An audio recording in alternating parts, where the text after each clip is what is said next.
How do we make the happiness of Allah subhanahu wa ta'ala the purpose of all our actions? This is a Interesting. huge question. Very true. Right, first and foremost, it's about sincerely living the reality that I am the slave of Allah and nothing else. And to realize that is easy to say, but it's very difficult to live. And that statement of the Prophet ﷺ that I mentioned a little while ago, where he said that three things, if you have them, you will taste the sweetness of Iman. The first thing was that you love Allah and His Messenger more than you love everything else. So if you actually love Allah more than you love everything else, you jump to the service of Allah and His Messenger. Now, how to get to that reality? It's to constantly remember Allah. Constantly have the remembrance of Allah on your tongue.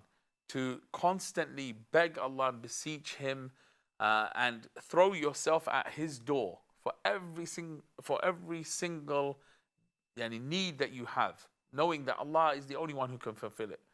And especially at the time where Allah loves it the most, like the last third of the night, the last part of the night, when everything is silent and most people are sleeping and you're there privately, not on Facebook or YouTube or Instagram, no, privately, you and Allah, sincerely. Now that will open the door to actually tasting that sweetness and living that reality of being the slave of Allah. Now, how do you increase it? By doing more and more for Allah. It can only increase and you'll only reach that reality by expending every effort you have for the sake of Allah and His Messenger.